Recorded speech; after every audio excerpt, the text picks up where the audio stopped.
अला रसूलिल करीम अम्मा बाद फ़अऊज़ु बिल्लाहि मिनश शैतानिर रजीम बिस्मिल्लाहिर रहमानिर रहीम कुल हल यस्तविल लज़ीना यअलमून वल्लज़ीना ला यअलमून सदक़ल्लाहुल अज़ीम। मेज़बान मोहतरम तो शायद भाग गए। सामीन हज़रात, तलबा अजीज, अस्सलामु अलैकुम वरहमतुल्लाहि वबरकातुहू। आप काफ़ी देर से अकाबिर उलमाए किराम को सुन रहे हैं। अल्लाह ताला आप सबको इस हदीस कुदसी का मिस्दाक बनाए, जिसमें अल्लाह रब्बुल आलमीन फरमाते हैं कि जो लोग दीन सीखने और समझने के लिए एक जगह जमा होते हैं, उनकी मुंतशिर होने से कबल मैं उनकी मग़फ़िरत का फैसला करता हूँ। अल्लाह ताला हम सबको इस हदीस का मिस्दाक बनाए। बिरादरान अजीज, मदारिस के ज़ेर एहतिमाम सालाना इस किस्म के इज्तिमात होते हैं। पहली बात तो यह है कि जो तुलबा यहाँ से हिफ्ज़ करते हैं या आलिम बनते हैं, उनके एजाज में गोया इस तरह के जलसे मुनाक़द किए जाते हैं ताकि इज्जत और शरफ के साथ, एहतराम के साथ जामिया से उनको रुखसत किया जाए। दूसरी बात यह होती है कि इसमें महल्ले के लोग, इलाके के लोग भी मौजूद होते हैं या उनको भी दावत दी जाती है। वो भी देख रहे होते हैं कि ये बच्चे जो ज्यादातर बाहर के बच्चे होते हैं, मुसाफिर बच्चे होते हैं, वो यहाँ से तालीम हासिल करके कुरान और सुन्नत की जेवर से आरास्ता होकर अपने घरों को जा रहे हैं। और उनके बारे में पैगम्बर करीम सल्लल्लाहु अलैहि वसल्लम का इरशाद गिरामी है, मन क़रा अल कुरआन व आमिल बिमा फी उल बिसवालिदाहु ताज यौम अल क़ियामा। तुम में से जो कोई कुरान करीम पढ़ता है, उस पर अमल करता है, उसके वालिदैन को क़यामत के दिन एक ऐसा ताज पहनाया जाएगा जिसकी रोशनी सूरज से बढ़कर होगी। तो ये एक तरगीब भी आम मुसलमानों को होती है। हर मुसलमान फिर सोचने पर मजबूर होता है कि काश क़यामत के दिन ये ताज मुझे भी मिल जाए। फिर इसी तरह उलमा बयान फरमाते हैं, हदीस है, खैरुकुम मन तअल्लमल कुरआन व अल्लमा। इंसानियत में बेहतरीन तबका, तुम में से बेहतरीन तबका वो है जो कुरान करीम पढ़ते हैं और पढ़ने के बाद दूसरों को पढ़ाते हैं। और मैंने जो आयत तिलावत की उसका मंशा भी यही है कि कुल हल यस्तविल लज़ीना यअलमून वल्लज़ीना ला यअलमून। जो लोग कुरान करीम का इल्म रखते हैं, हदीस का इल्म रखते हैं, दीन का इल्म रखते हैं, अल्लाह की मारिफत का इल्म रखते हैं, वो लोग जिनके पास ये उलूम नहीं है, बराबर नहीं हो सकते। तो अल्लाह ताला ने सर्टिफिकेट दे दिया आपको, उलमाए किराम को, तलबाए इज़ाम को सर्टिफिकेट दे दिया अल्लाह रब्बुल आलमीन कि तुम्हारे बराबर वो लोग नहीं हो सकते जिनके पास ये इल्म नहीं है। इसी तरह नबी करीम सल्लल्लाहु अलैहि वसल्लम ने फरमाया कि इन्ना अफज़लकुम मन तअल्लमल कुरान व अल्लमा, तुम में अफजल तरीन साहिब फजीलत वो लोग हैं जो कुरान करीम पढ़ते हैं और पढ़ाते हैं। अब इस हदीस में पढ़ाने वाला उस्ताद भी शामिल, पढ़ने वाला तालिब इल्म भी शामिल। एक और हदीस में जनाब नबी करीम सल्लल्लाहु अलैहि वसल्लम ने फरमाया कि जो बच्चे कुरान करीम का इल्म हासिल करने के लिए मदरसे की तरफ जाते हैं, फरिश्ते उनके पांव के नीचे पर बिछाते हैं। फरमाया कि ऐसे तालिब इल्म जो कुरान करीम सीखता है, दीन सीखता है, उसके लिए कायनात में जितनी भी मखलूकात है वो सब के सब दुआएं करते हैं। यहां तक कि मछलियां दरिया में, चींटियां अपने बिलों में कुरान करीम पढ़ने वालों के लिए दुआएं करते हैं। ऐसा तबका है इंसानियत में जिसके बारे में जनाब नबी करीम सल्लल्लाहु अलैहि वसल्लम ने इरशाद फरमाया। सहाबा किराम इसके मिस्दाक थे। उसके बाद उम्मत में जो भी मुसलमान आलिम की सूरत में, तालिब की सूरत में कुरान करीम पढ़ते हैं, पढ़ाते हैं, वो इन हदीस के मिस्दाक है।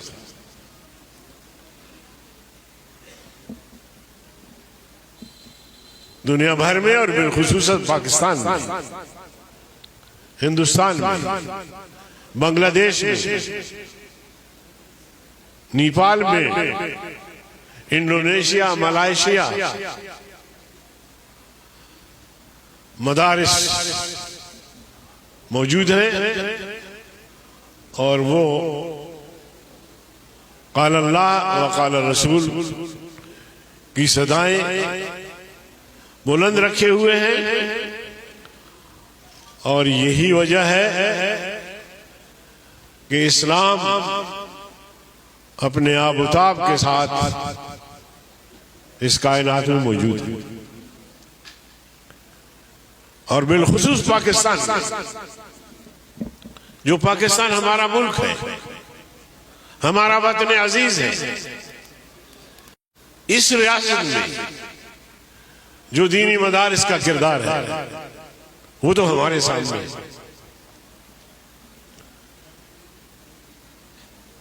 1 करोड़ से ज्यादा बच्चे और बच्चियां दीनी मदारिस में इल्म की तुशनगी को पूरा कर रहे हैं, हासिल कर रहे हैं। और 2-2.5 करोड़ से ज्यादा बच्चे ऐसे हैं जो न स्कूल जाते हैं न मदरसे में जाते हैं। और हुक्मरानों ने आज तक पाकिस्तान में कोई ऐसा इदारा कायम नहीं किया जिसमें गरीबों के बच्चे बगैर फीस के पढ़े, गरीबों के बच्चे आला तालीम हासिल करें। और फिर गिला शिकवा दीनी मदारिस से मैंने आज भी अपने बयान में कहा और फिर उस बात को दोहराता हूं कि हमारे हुक्मरान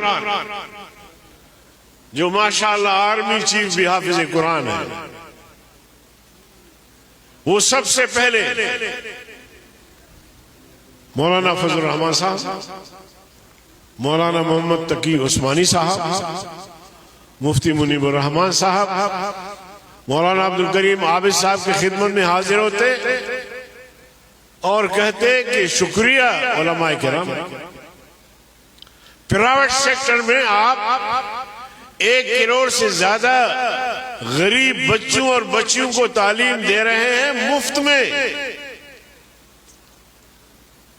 हम आपके शुक्रगुजार हैं।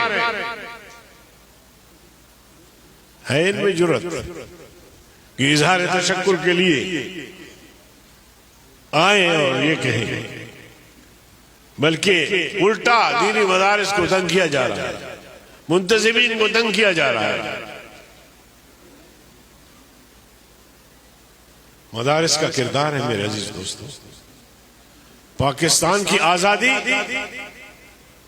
या तहरीक आजादी की जद्दोजहद में जो दीनी मदारिस ने किरदार अदा किया, किसी मिस्टर ने नहीं किया, किसी मिस्टर ने नहीं किया। और उलमा की जद्दोजहद के नतीजे में बने सगीर आजाद हुआ। और पाकिस्तान जिसके बारे में नारा लगा था, पाकिस्तान का मतलब क्या? आप भी जरा बोले बच्चे, ताकि आप लोगों को याद रहे। पाकिस्तान का मतलब क्या? अब ला इलाहा इल्लल्लाह मुहम्मदुर रसूलुल्लाह, ये सिर्फ नारा नहीं था, ये एक पूरा निजाम हयात की तरफ रहनुमाई कर रहा था। ये खिलाफत राशिदा के निजाम की तरफ रहनुमाई कर रहा था।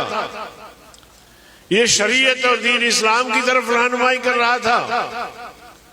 इसलिए इस नारे की बुनियाद पर मुसलमानों ने आजादी की वो जंग लड़ी और फिर पाकिस्तान की तरफ वो हिजरत किया जिसकी तारीख में मिसाल नहीं मिलती। आग और खून के दरिया उबूर करके पाकिस्तान पहुंचे। क्यों? इसलिए कि ला इलाहा इल्लल्लाह मुहम्मद रसूलुल्लाह की बुनियाद पर पाकिस्तान की तश्कील हो रही है। हम उस रियासत में जाएंगे तो हमारा जान महफूज होगा, हमारी इज्जत महफूज होगी, हमारी मईशत बेहतर होगी, हिंदू के जुल्म जबर से निजात पाएंगे। और फिर ऐसी तकसीम हुई जनाबे वाला कि लोगों ने अपने घर छोड़े, लोगों ने अपनी दुकानें छोड़ी, लोगों ने अपनी मस्जिदें छोड़ी, लोगों ने दरगाहें छोड़ी, लोगों ने जराई जमीन छोड़ी।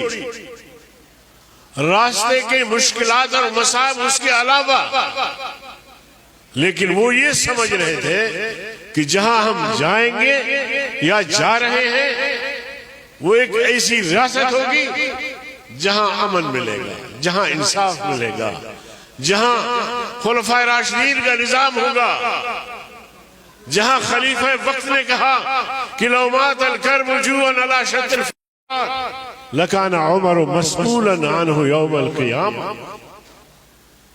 खलीफा वक्त सैयदना उमर रजी अल्लाह ताला अन्हु ने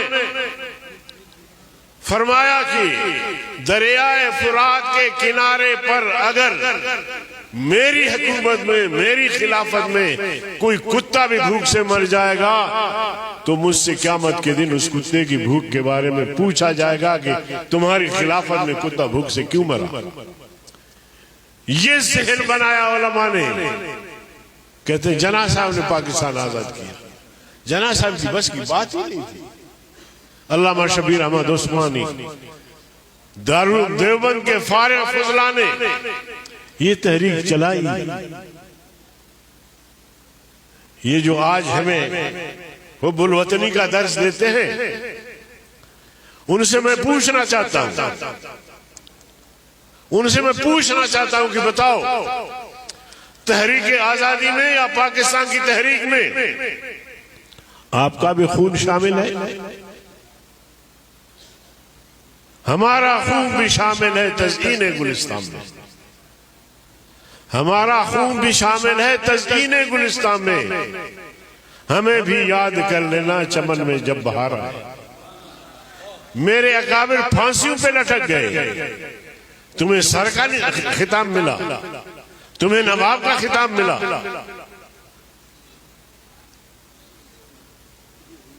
तमाम दुनिया के जजीरे हुकूमत खाने बनाए गए और मेरे अकाबिर उन हुकूमत खानों में जेल काट रहे थे और तुम लोग अंग्रेज की बूट पॉलिश करते थे। अब तुम हमें कहते हो कि हम रियासत से वफादार नहीं है, जबकि रियासत की खून में, रियासत की खमीर में हमारा खून शामिल है। तो दीनी मदारिस के बारे में इस तरह की लबकुशाई करना, शाबाश देना तो अपनी जगह पे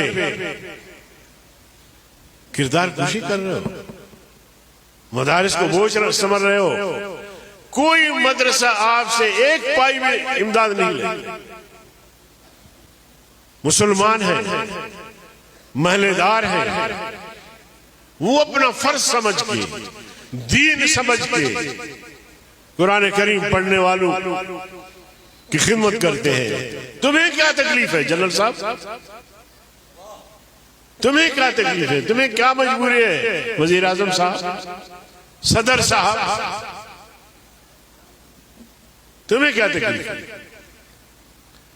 याद रखो, हमें मत छेड़ो। हम जानते हैं मुकाबला करना। अयूब खान से लेकर अब तक ये ऐसे नालायक लोग हैं, नाअहल लोग हैं, बेअदबी माफ, मैं इसके लिए दलील देता हूं। पाकिस्तान बना, 26 साल तक ये पाकिस्तान को आइन नहीं दे सके, तो इससे बढ़कर नाअहली क्या हो सकती है? आप उलमा बैठे हैं, दानिश्वर बैठे हैं, तारीख के पढ़ने वाले बैठे हैं, 26 साल तक ये मुल्क पाकिस्तान को आइन नहीं दे सके। और मजाक ये, जुल्म ये कि जब पहला काबीना बना तो उसका वजीर खारिजा उन्होंने सर जफरुल्लाह को नामजद किया, जिसमें बाद में जना साहब का जनाजा भी नहीं पड़ा। रियासत के लिए कानून साजी करनी है, रियासत को इस्लामी उसूलों के मुताबिक चलाना है, बिलासूद बैंकारी का निजाम बनाना है, एक ऐसी मईशत जिसके असरात गरीब पर भी मुरतब हो, गरीब की मईशत भी बेहतर हो।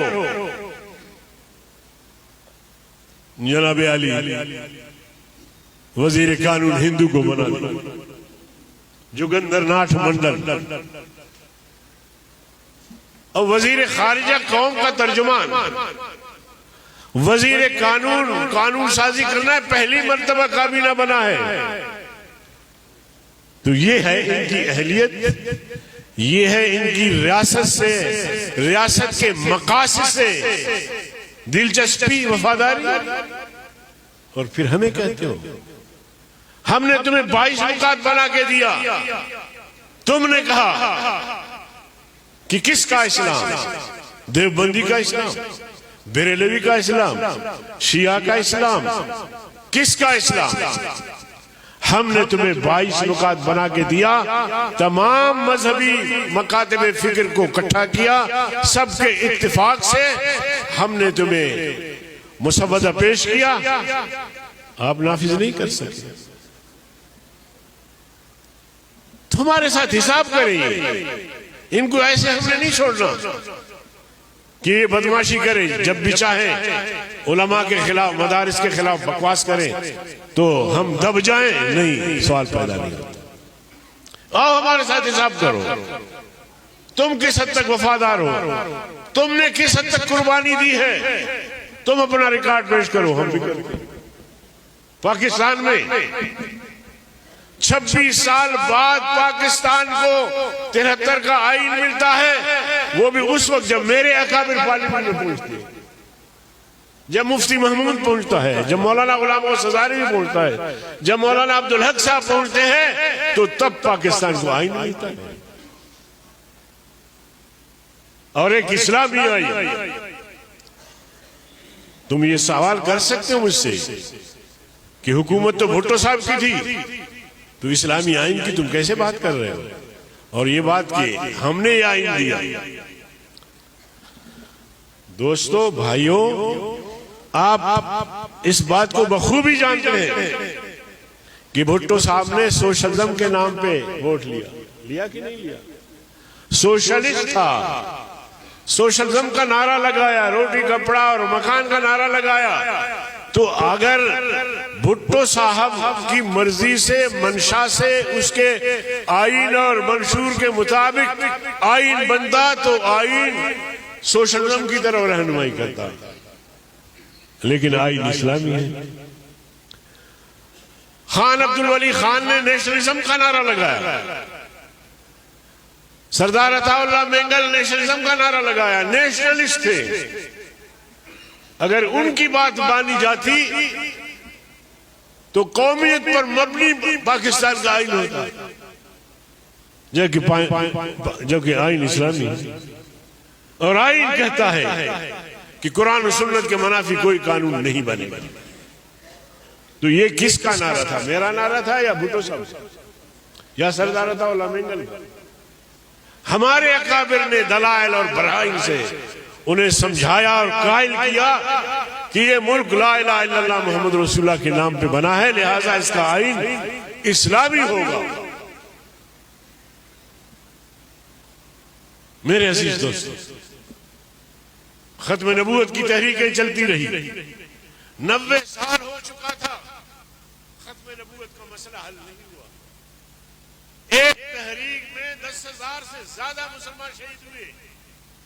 एक अजान को मुकम्मल करने के लिए 7 जवानों ने जामे शहादत नोश की, मसला हल नहीं हुआ। जब जमीयत उलमा इस्लाम पार्लियामेंट में पहुंची, जब मेरे अकाबिर पहुंचे, 74 में तहरीक चली और मेरे अकाबिर ने कादियानियों को पार्लियामेंट से मुत्तफका तौर पर गैर मुस्लिम करार दिलवाया और आईन में तरमीम आ गई कि आज के बाद कादियानी मुसलमान नहीं होंगे, वो गैर मुस्लिम होंगे। कादियानी किसी कलीदी असामी पे नहीं आ सकेंगे और कादियानी शायरुल्लाह को इस्तेमाल नहीं कर सकेंगे। अपनी इबादत गाह का नाम जो है वो मस्जिद नहीं रख सकते।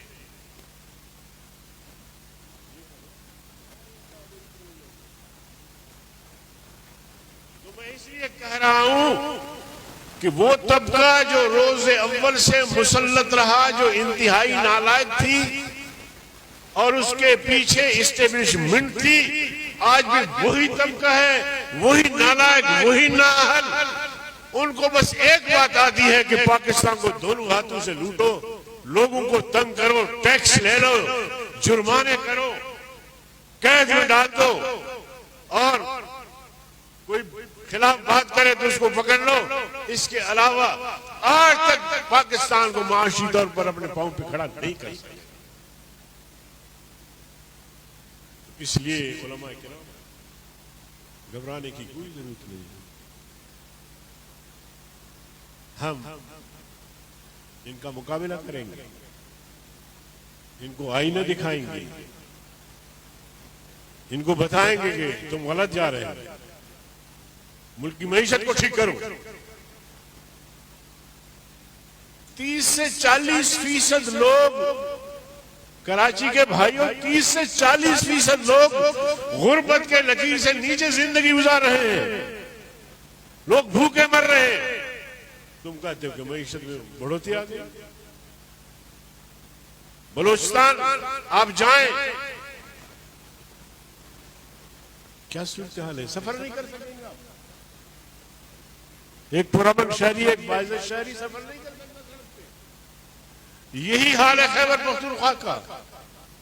क्या दिया है तुमने पाकिस्तान को? 75 साल में अमन कायम नहीं कर सके, मईशत बेहतर नहीं कर सके, लोगों को रोजगार नहीं दे सके, लोग गुर्बत की लकीर से नीचे जिंदगी गुजार रहे हैं और हमें ताना दे रहे हो। हम भीख मांग के इन बच्चों को खुराक भी देते हैं, लिबास भी देते हैं, फिर भी कहते हो कि तो बाहर क्या। मेरे अजीज दोस्तों, शायद मैं जरा आगे चला गया, माज़रत। अल्लाह ताला इन इदारों को कामयाब रखे।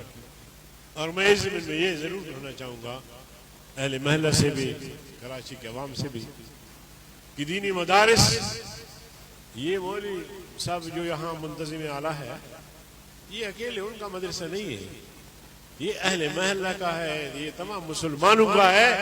लिहाजा ये दीनी और मिली इदारे हैं, इनको हम सब ने मिलकर सपोर्ट करना है। अकीदे की दिफा के लिए, कुरान करीम की तालीम के लिए, कुरान और सुन्नत की तालीम के लिए हम सबका मजहबी फरीजा बनता है। अगर हिंदू अपने मजहबी इदारों को सपोर्ट करते हैं, सिख अपने मजहबी इदारों को सपोर्ट करते हैं, ईसाई अपने मजहबी इदारों को सपोर्ट करते हैं, क्योंकि वो ईसाई है, तो हम मुसलमान, हमारा भी फर्ज बनता है कि हम अपने दीनी इदारों को, मसाजिद को, मदारिस को सपोर्ट भी करें और दस्ते बाजू करें। ये हम सबका फरीज़ा है। अल्लाह ताला इन बच्चों को आलिम भी बनाए और कौम का रहनुमा भी बनाए, और यहीं से तो रिजाले कार निकलते हैं। अब मैंने जो कहा आपसे, एक और बात भी कह के बात खत्म करता हूँ। जमीयत उलमा इस्लाम की लीडरशिप हम मदारिस के पैदावार, मदारिस की पैदावार, और 35 साल कम अज कम होने को है मैं पार्लियामेंट का हिस्सा हूं। 3 साल का वक्फा हुआ, मैं सूबे में वजीर भी रहा हूं, मरकज में भी वजीर रहा हूं, deputy chairman senate of Pakistan में रहा हूं, अपोजिशन लीडर भी रहा हूं। मैं चैलेंज करता हूं, मेरा बैंक बैलेंस भी चेक करो। और ये जो ऑक्सफोर्ड यूनिवर्सिटी से फारिग हुए हैं, ये जो एचिसन से फारिग हुए हैं, ये जो कराची यूनिवर्सिटी से फारिग हुए हैं और वजीर बने हैं, वकील बने हैं, मुशीर बने हैं, इनका बैंक बैलेंस भी चेक करो।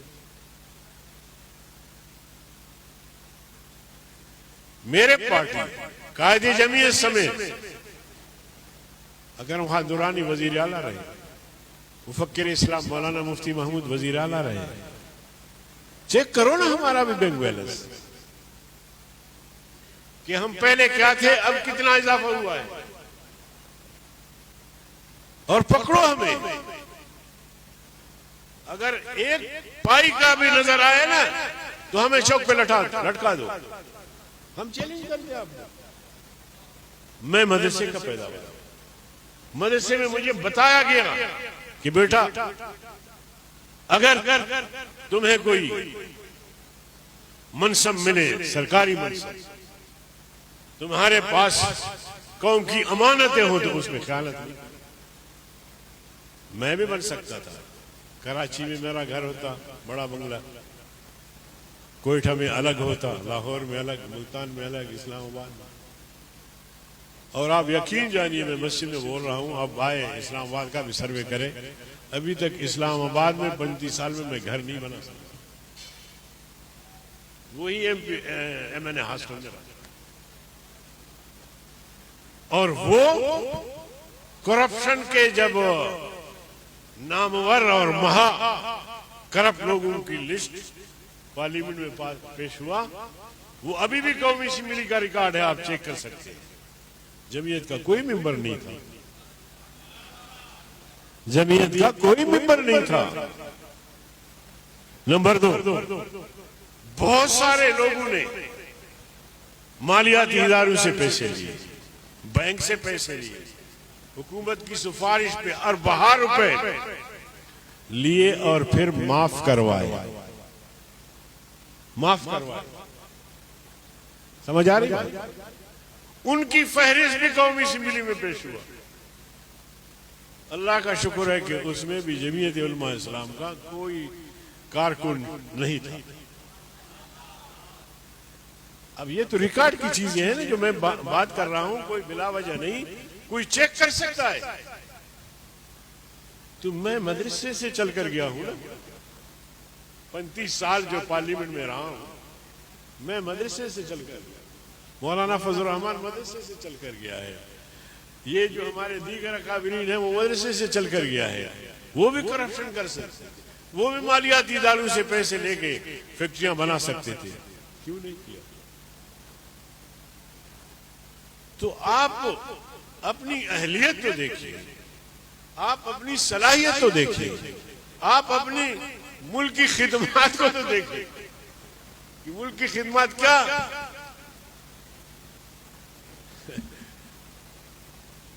पाकिस्तान को लूट कर कंगाल कर दिया।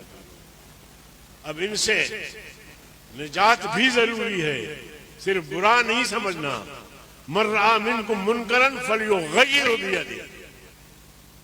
अगर इसकी ताकत नहीं है तो फबिलिसानिही, जुबान से तो कह दो। और अगर इसकी भी ताकत नहीं है तो फिर दिल में तो बुरा समझ, दिल में तो बुरा समझ। हुज़ूर सल्लल्लाहु अलैहि वसल्लम की हदीस है, अफजलुल जिहाद कलिमतु हक़्क़िन इंद सुल्तानिन जाइर। अफजल जिहाद कलमा हक है जालिम हुक्मरान के सामने कहना, जालिम को जुल्म से रोकना, उसको बताना कि ये तुम गलत कर रहे हो, ये तुम नाजायज कर रहे हो, मुल्क के साथ या कौम के साथ या किसी भी तबके के साथ। तो ये हमारा फरीजा बनता है, हमारी जिम्मेदारी बनती है अहले हक की कि हम इनको आईना दिखाए, और हम दिखाते रहेंगे। वाखिर दावाना।